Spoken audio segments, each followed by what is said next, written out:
క్షేత్రస్థాయిలో తప్పులు జరుగుతున్నాయి. రాష్ట్రం అంతా నేను రాష్ట్ర ప్రధాన కార్యదర్శి అవడం వల్ల ప్రతి జిల్లా నుంచి ప్రతి నియోజకవర్గం నుంచి నాకు ఫోన్లు వస్తున్నాయి. సార్ ఇక్కడ ఈ పలానా కమిటీ చేశారు, అందులో మన జనసంఘానికి స్థానం లేదు. ఇక్కడ పలానా మార్కెట్ యార్డ్ ఇచ్చారు, అందులో జనసంఘానికి స్థానం లేదు. ఇలా చాలా చెప్తున్నారు.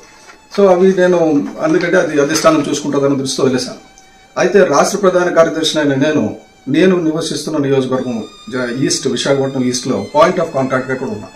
ఒక నియోజకవర్గ స్థాయి నాయకుడు కూడా ఉన్నా. ఇక్కడ ఒక 5 దేవాలయాలు ఉన్నాయి విశాఖపట్నం ఈస్ట్లో. 5 దేవాలయాలకి కమిటీలు వేశారు. ఎందులోని జనసేనకు చోట్లేదు. ఇంతకంటే అవమానం ఇంకోటి ఉంటుందని నేను అనుకోవడం. అలయన్స్ గురించి మట్టుకు మీకు ఇబ్బందులు ఉంటాయి, మీకు కొన్ని గొడవలు తప్పవు. అది మీరు మెంటల్గా ప్రిపేర్ అవ్వండి.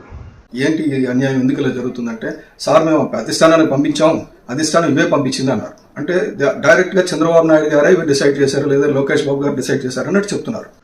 సీట్లు వాటాల్లో కావచ్చు, ఇంకోటి కావచ్చు, మీకు గొడవలు అనేది తప్పదు, మీకు ఇబ్బందులు తప్ప. పవన్ కళ్యాణ్ గారు పదే పదే కూటమిలో అనేక ఇబ్బందులు ఉంటాయి, నొప్పి ఉంటుంది, సర్దుకుపోవాలని జనసేన పార్టీ వాళ్ళకే చెప్తున్నారు. కానీ కూటమిలో ఉన్నాం మేము, మా వల్ల మీరు గెలిచారు కాబట్టి మమ్మల్ని గౌరవించాలి, మా పార్టీ వాళ్ళని నాయకుల్ని అని ఎక్కడ కూడా టీడీపీని పవన్ కళ్యాణ్ గారు డిమాండ్ చేయడం లేదు.